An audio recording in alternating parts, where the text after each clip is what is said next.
Hi, this is Jody from MCPactions.com. Today I'm going to be showing you how to use the rounded block it boards and the rounded print it boards. These two action sets will help speed up your workflow, getting things on your website, the blog, Facebook, and also will get you print collages and storyboards, depending which set you choose. Okay, so today I'm going to show you how to use each of these sets. We're going to start with set one of the rounded block it boards. What you're going to do is open up the set by clicking on the little arrow here, and it will open up all of the options. And then you're going to go ahead without any photos open and click the board that you desire. So today we're going to start with the most simple board there is, which is the two opening number one. Once you have that highlighted, you'll go ahead and click play. And the board will build before your eyes very quickly. And you'll see it has messages here to tell you what to do next. So we're going to go ahead and click continue. And it tells you to insert a picture in the left opening. So we're going to go ahead and navigate our way to where our pictures are. And then we're going to go ahead and select the picture that we desire. This one is from Crave Photography. And we're going to click the word place at the bottom right corner of the screen. And once it's in there, you'll see it puts itself right in the middle. And all you do is you're just going to drag it over to where you want. If it needs resizing, which I'll show you later, then you're going to click one of the four corners and drag it in or out while holding shift down. But this one does not. Then I'm going to go ahead and either you can click the check mark at the top of the screen, or you can click the enter or return key on your keyboard. That will move you on to the next opening. You'll see again it says to press continue to put the photo in the right opening. So we click continue.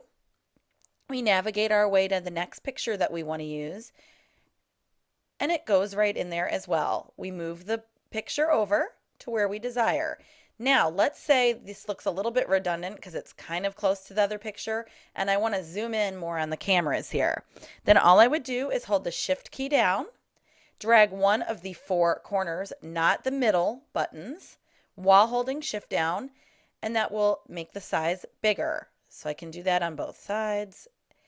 And then once I've got it how I want it sized, I would move it into place. So again, I'm going to go ahead and increase this a little bit more and then move it into place how I want it. Once I'm done with that, I can again hit the check mark or just the enter or return key on your keyboard. You'll see now that we're done, and it tells us that we can use the add-on actions. So let's go ahead and check those out. First of all, you can change the background color of any of these storyboards, and you'll see it's very easy. It says in your layers palette, which you'll want to have open at this point. If you don't have it open, you'll go under window and make sure layers is checked off. If you once you have that open, you're going to come to click to change background color if you want it changed. To change it, you're going to click on the white, and then you're going to navigate your way to whatever color you desire through the little right bar here or this big open area. If you want to sample a color in your photo, you can do that as well by clicking anywhere on the photo. So I'm going to go ahead with this picture, and let's go select medium gray, which RGB numbers for medium gray are 128, 128, and 128. You'll see I put those in the R, G, and B area here, and then I'm going to click OK. Now, let's go and see what the other options are. If we scroll down here, you'll see the add-ons for the block it boards. These are different than the print it board ones, which we'll get to later. The add-ons for set 1 and 2 of the block it boards are both the same. You'll see there's the top to bottom and heavy bottom space, left and right, all around space, just add paper or just add logo. If you download digital papers from scrapbooking sites or photography sites, also some are included in this set, you can add those to the background as well. That's another option. But let's go ahead, and that would go in the background here. Let's go ahead right now and just add a bottom space, okay? Oh, and one other thing is there's also there's bottom heavy space, which adds space. I'm going to actually make a snapshot to show you these. So let's go ahead and show you that first. That will extend the canvas, so you'll have extra space there of the same color, okay? If you don't want that, you can, let's go back to our snapshot here, and let's go ahead and do an actual branding bar, which can be a different color, which for this picture I would like.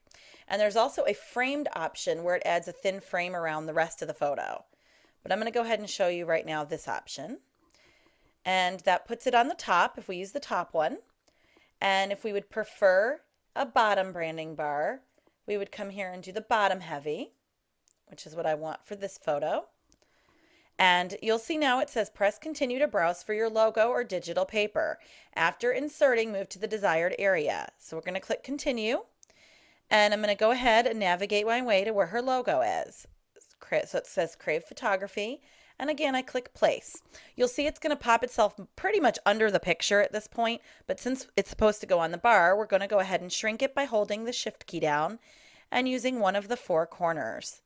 So again, I come in here and I'm going to kind of put it right in the middle and then enter a return key to save it.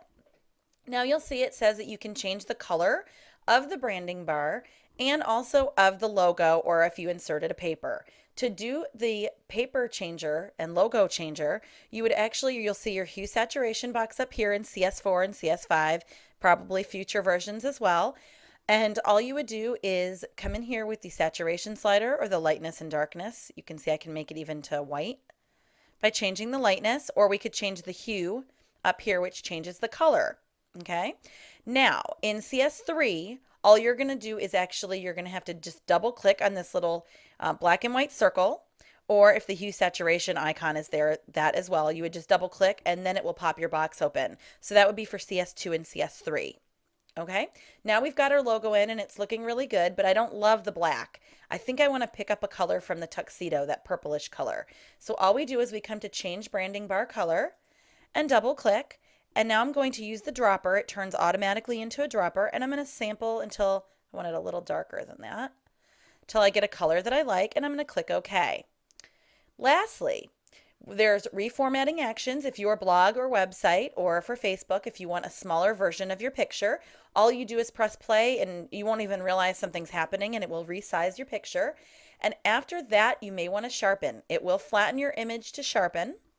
So we're going to go ahead and we are going to click the automatic web sharpener or the adjustable web sharpener. Adjustable will just give you the option to change what percent. So I'm going to click the adjustable web sharpener, and you'll see it says adjust opacity to taste. So we're going to go ahead and do that, and you'll see it says tiny bit of USM. This is USM sharpening, and it definitely looks over sharpened right now. So I'm going to bring this down in the 50s or so, and I'm ready to save the image. So we just save it as a flattened JPEG file, and we can move on. So that's the first board, and I'm going to go ahead. I'm not going to save it today though. Okay, next we're going to go ahead now and we're going to open set 2. And for set 2, we're going to go ahead and we're going to use the for opening number 2 board. By the way, it's probably pretty confusing to know which board to use. In the PDF that comes with your download, so make sure you check that out, there is a print of every collage that can be made and it's labeled. So what you'll probably want to do is print out that PDF, the instructions, and you'll actually be able to lay that right next to your desk so you know exactly what board you want to use before you do it. Remember though, horizontal and vertical pictures can be used within each other's openings because it'll clip to that shape. So don't be limited by vertical and horizontal pictures when you're placing those pictures necessarily. Okay, we're going to press play now and build the Blog It Rounded for opening. And for this one, we're going to go ahead again and press continue, and it's going to walk us through step by step. So I'm going to go ahead and navigate to the pictures. And for this one, I'm using pictures by Shannon Sewell. Her photos are beautiful. And I go ahead and I click place. It pops my photo right in there. You'll see this only takes a moment to build a collage, which is great. And I'm resizing the picture by just holding the shift key down while I drag one of the four corners, and then I just click enter or return. I go to my next one. It pops it in there. Again, I put the photo in. I hold the shift key down, and then I move it into place where I want it. And again, enter or return. You can also double click to accept your changes. Third picture going in now. And again, because it's too large for the opening, I hold the shift key down till it fits. I can move it around in there. And once I'm done, enter, return, or double click. Again, last picture. So you can see you can build a collage in probably under a minute, even with 4, 9, 16 openings. It's quite nice. We move this one in and I resized that one a little too small. So I'm going to hold my shift key and make it a little bit bigger again. Now, one thing to note is I am using high-res pictures on most of these as I'm inserting them. It's best if you do that. With the Blogget boards too, with the printed boards, you definitely want to use high-res. With the Blogget boards, you kind of have the option to go either way. Now I'm going to come down to the add-ons and figure out what add-ons I want. For this one, let's go ahead. I do want to add a branding bar as well, but I'm going to add one on the left and then one on the right. Now the branding bar will prompt you to add your logo. So I'm going to skip it on the first one, and on the second one, we'll go ahead and add a logo. So the first one, I'm going to let it expand. And I do need to go ahead and change the color at this point because it does flatten each time. It has to build. So I'm going to come in here and let's go ahead and make this one blue. So I'm going to sample a blue color and click OK. Then let's go ahead, and normally you wouldn't necessarily do two, but with this picture it looks really nice to have it on either side. So again, I'm going to come in here, and this time I'm going to add my logo. And you'll see I navigated my way to my logo here.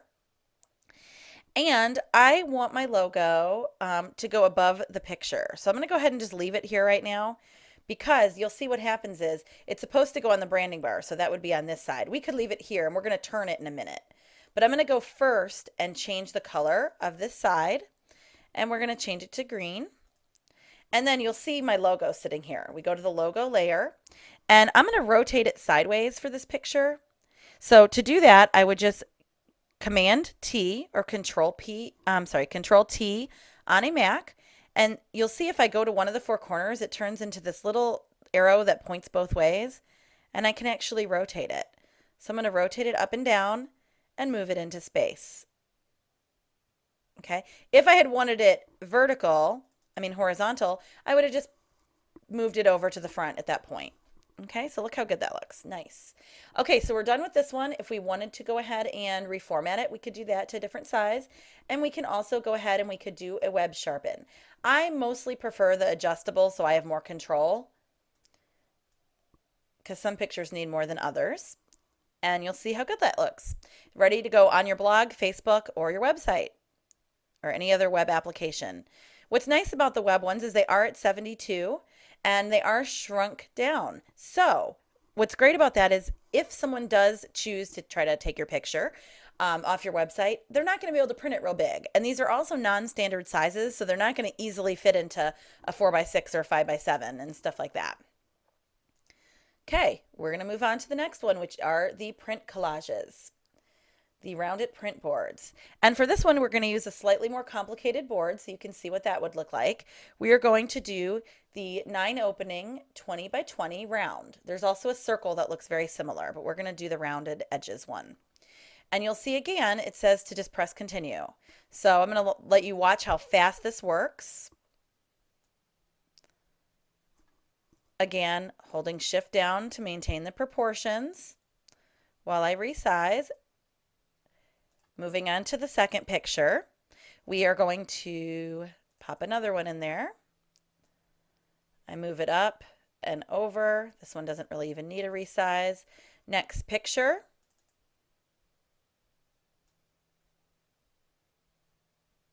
This one I might actually want to make a little bit bigger.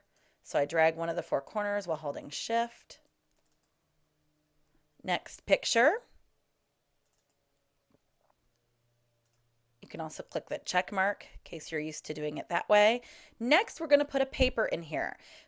And I'm going to go ahead and put this one in. It's got a little bit of a pink pattern. So it goes in the exact same way. I just click the place command and the check mark. And I'm going to keep moving on now.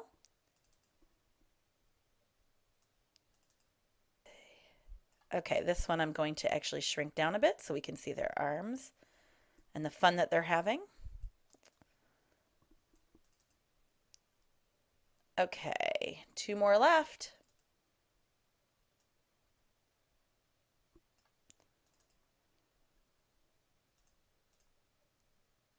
And lastly, number 9. So you can see how fast that built. And now what we're going to do, as soon as we get this picture in here how we want it, is I'm going to show you another option that you can do, which is add text. Okay, just go to the letter T on the left side of your screen. That's your going to be your toolbar, the text toolbar. And let's go ahead and let's type in here, girls just want to, let's do the 2 on the next line, to have fun.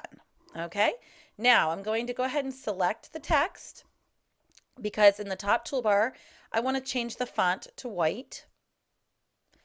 And if I wanted to also change what font is used, I would just drop down in the fonts. And I'm going to come here and use my favorite Century Gothic. And then I'm going to go ahead and I want it to right justify. So I'm going to click the right justify. That way it'll be even with the side here. And I'm going to use the move tool, which is the arrow pointing in 4 directions, again on the left side of your screen. And I'm going to move it into the corner.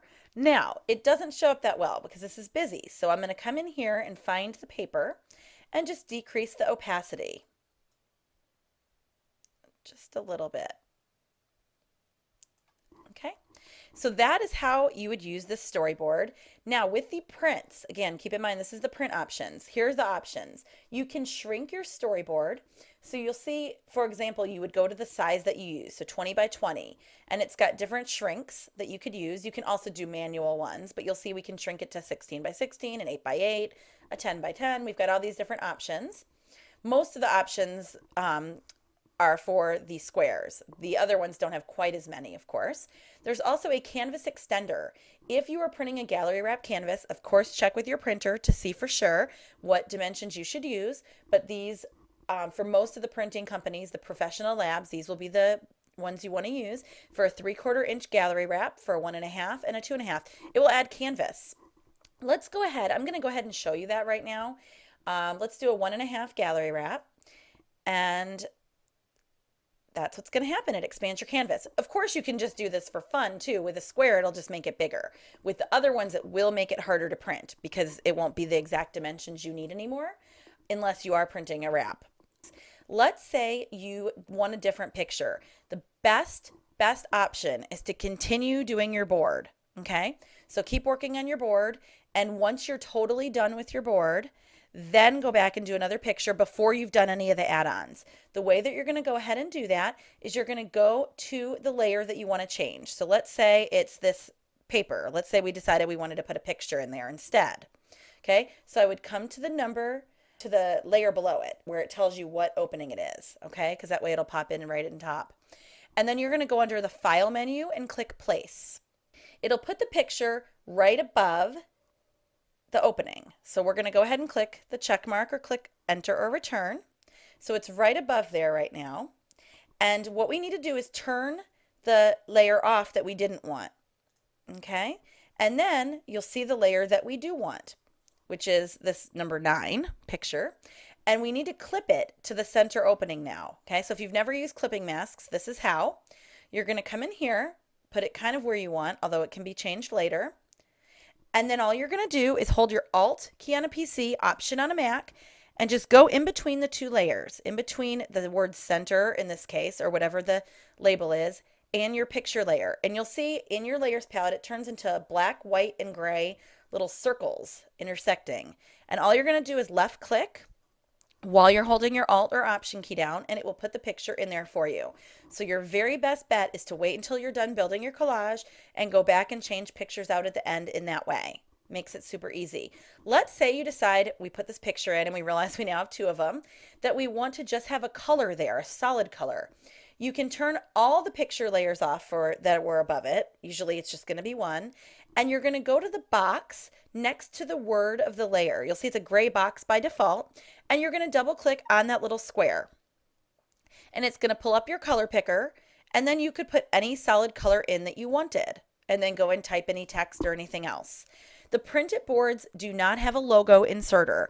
In my examples on my site, of course, I put logos to identify the people who contributed pictures.